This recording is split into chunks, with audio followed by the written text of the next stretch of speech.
And it was just one of those things that I read and I feel it has changed me. Like, I'm not the same woman I was before. The whole story felt pointless and sad, and it seemed to say like people are bad and horrible things happen. And I didn't vibe with it. Disappointing to me. Hi everybody and welcome back to my channel. My name's Leora and I talk on here about books and writing and sometimes other stuff as well. And today I am doing the mid-year book freakout tag. The last couple of years I did it quite late in the year, like most of the time in July or like the mid of July. But this year I already saw some mid-year book freakout tags floating around on YouTube and I was like, wait, let's just do it now. Let's do it now. It's a great time. So today, it is currently, what day is it? It is the 15th of June. I always film these in advance, so when this comes online, it might be a little bit later. So far, I've read quite a few books this year. I think from the top of my head, I've read 54, I think. So for those of you who don't know, the mid-year book freakout tag is a tag that lots of booktubers participate in which you basically talk about everything you've read this year so far. So like, it's something you do in the middle of the year and it's like freaking out because it's the middle of the year already. So that's the tag. Let's get into the questions. So the first question is, what is the best book you've read so far this year?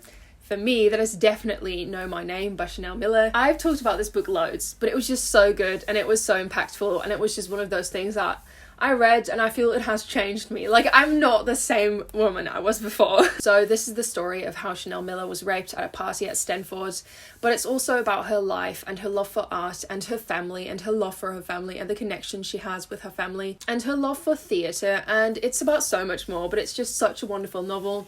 The prose was absolutely stunning. It's got a really important message about rape culture and about the horrible things that happen in our society and the way we treat men and women and people that come forward with abuse. And like, I think I cried over like 6 times and it was heartbreaking, but it was so beautiful. And it is a book I think everybody should read. Every person should read it. It was really, really incredibly good. And it's definitely the best book I've read so far this year. Then the best sequel I've read so far this year. This was kind of a difficult question because I had not read a whole lot of sequels actually this year. So that I discovered that whilst preparing this tag. I think the one I'm going to go with is Count Your Lucky Stars by Alexandria Bellafleur, because that is one of the few that I have read and really enjoyed.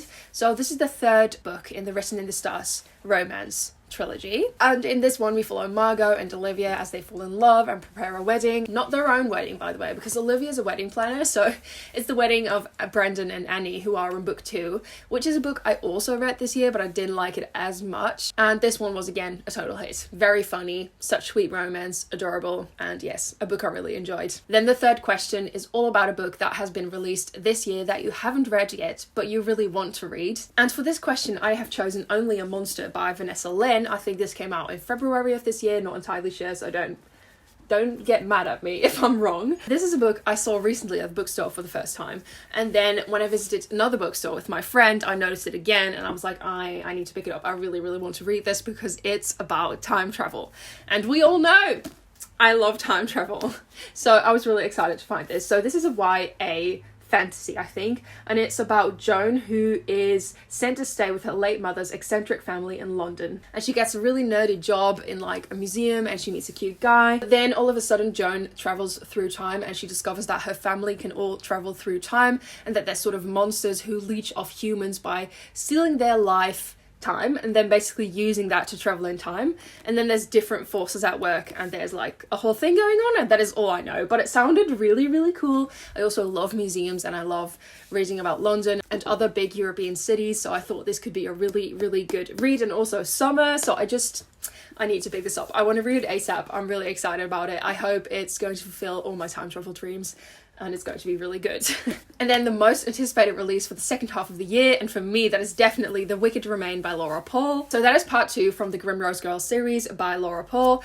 I read this one recently, absolutely adored it. I'm obsessed with it. I enjoyed it so much. Every time I think I'm like straying away from YA because there's just lots of YA that doesn't really call to me anymore, then I find another YA that I really love. So I think I'm still in the middle. I do notice I read more and more adult books, but this was definitely a hit for me. So this is all about Ella, Yuki, Rory, and Ariana and Nani. So it's a big friend group, there's lots of people. So they're all this elite academy, and Ariana dies mysteriously, and from there on out basically a mystery unfolds, and it's dark academia, it's sapphic, it's just really good.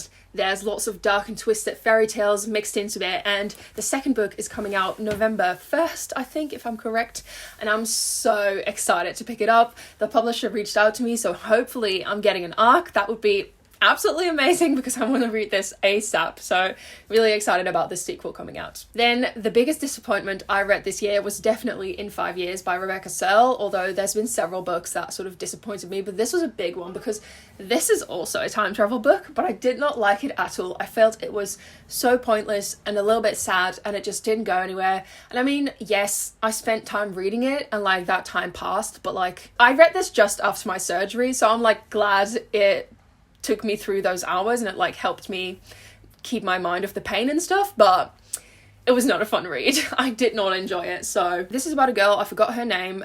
She has a really close friendship with one of her best friends, and they sort of go through life together, and then she gets engaged. She has like sort of the perfect life. She's a lawyer, she's engaged to her dream guy, everything's going amazing. She's got it like all planned out. She's one of those really planning ladies. Oh, Danny, I think her name was Danny. So Danny has the perfect life and everything, and she's really close with this one friend, and then the night after she gets engaged, Danny falls asleep and she has this really weird dream that maybe is not a dream, but she's like time traveling. She wakes up and she's 5 years in the future, and she's engaged to a different man. She has a different ring on her finger, and she lives in a different apartment, like in a place she would never expect to live, and everything is just way different than she expected it to be.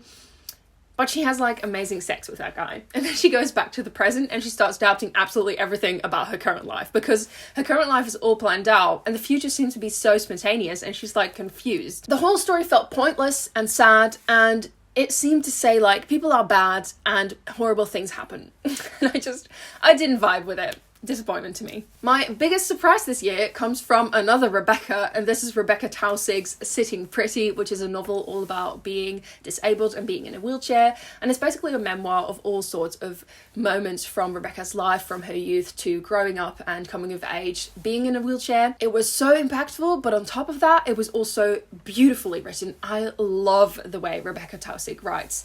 It's very poetic, it's just wonderful, and I related to so many of these things that she writes about being young and being single, like in your 20s and stuff like that. Even though I'm not in a wheelchair, I could still really relate. The way she talks about disability and able-bodied people really makes you think and makes you realize that our society is built for able-bodied people, and that it's really difficult, sometimes even more, to deal with the consequences of not fitting in than to deal with your actual disability. And I love the way she wrote this. Like, for example, as a child, she would just like crawl through the mud and be happy even though her legs didn't work, because it was fine the way it was. But then as she got older and society like lays expectations and a view and a perspective on her because they see her in the chair, it becomes more difficult because of the way people act, because people will feel sorry for you, they will not view you as a full human, they will think you need help, or they will forcibly help you even though you don't want them to help you.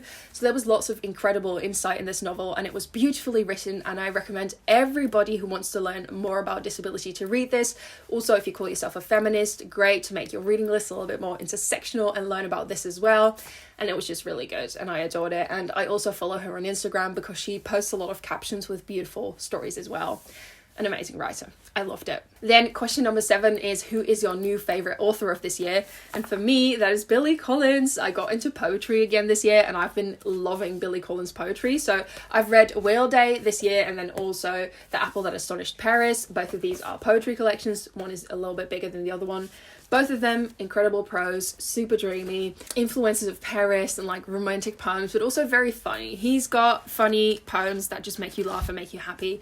And some of them are really sad, but some of them make you feel just joyous. So a good balance, and I really enjoy his writing. Number 8 is your newest fictional crush, and for me, I chose Nausicaa from A Dark and Hollow Star. This is a fantasy novel all about a fae world and several characters, a prince, and I think sort of a chosen one that doesn't fit in, and then a sort of exiled fae, all sorts of different characters, and all their storylines slowly come together to a crescendo. I think there's also a murderer on the loose, murdering fae, and like threatening to expose them to humans. That is what I remember. I really enjoyed this read. I thought it was very fun, and Nausicaa is the exiled fae. She is threatening and scary and the most intimidating, but she's also very cool and hot. So then my newest favorite character, I have chosen Mark Watney from The Martian. So Mark Watney is an astronaut from a novel about astronauts, and then all of them leave Mars, but one of them gets stuck on Mars, but they don't realize he's been left there.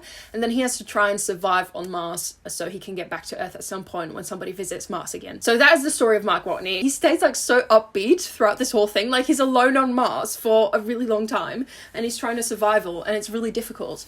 But he just keeps like making jokes. He stays positive. He's very funny. He's the most resourceful character I've ever read about. And yeah, just a character that I really enjoyed reading. The next question is, what is a book that made you cry this year? Like I mentioned before, there were a couple of books that made me cry this year, but the one I want to talk about right now is Somebody's Daughter by Ashley C. Ford.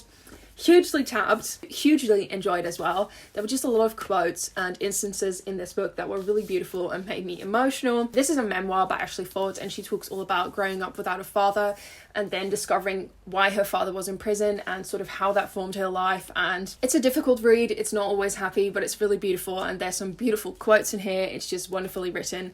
Definitely a trigger warning for rape and sexual assault, but it's got themes of family and growing up, coming of age, and so many other things as well, and it's just a wonderful read. Then a book that made you happy this year, and for me that is Dial A for Aunties by Jessie Sutanto. This is a wild book. Like, this book makes no sense, but it made me so happy I had to pick it for this question. So this is about Maddie Chen, and all of her aunties really want to set her up on a date, but she's like over it, she doesn't want it. But then it turns out her mum has already been talking to a man on a dating app for weeks, and so she has to go on a date. This man has literally been catfished by her mother, so she has to go on a date, but the date turns ugly and then she ends up accidentally killing this man, and then her and all the aunties try to hide the murder whilst they have to organize a wedding because they are wedding planners. This book was all over the place. It was sort of part romance and part murder novel, but it was so funny. It made me laugh out loud all the time. I loved Maddie's bond with all her aunts. I loved how ridiculous this story was, and I just had a really good time. Okay, number 12 on the list is all about the most beautiful book you've read or received this year, and I took this question as like the most stunning cover or something like that. For me, the most beautiful book I got this year, and also sort of gifted because I got it from a book gift card, but that one is Classic Works from Women Writers, and it's a Canterbury classic. There's lots of female famous writers in here like Agatha Christie, Charlotte Perkins Gilman, Jane Austen, Charlotte Bronte, Emily Bronte, Anne Radcliffe, Mary Shelley. The whole of Frankenstein is in here, so lots of novels in here. Anyway, it's absolutely beautiful. Look at that.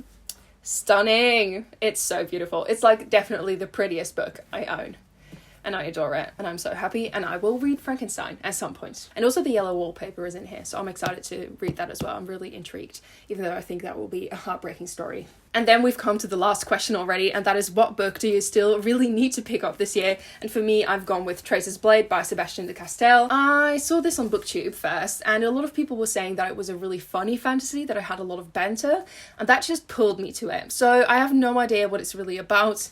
Honestly, no clue. I just know it's supposed to be funny, and I love a good funny fantasy. So this has been on my shelves for a while now, and I really want to pick it up and see if it's indeed as funny as everybody's saying. And what's also great is that it's not a huge fantasy read, and I'm really excited to one day finally pick this up, hopefully more towards like the winter maybe. So that was my mid-year book freakout tag. I hope you guys enjoyed watching this. Definitely let me know in the comments down below, what books are you still reading before the end of the year? How's your reading year going and stuff like that. I hope you have a wonderful day, and I'll see you again in a new video. Bye guys! Thank you!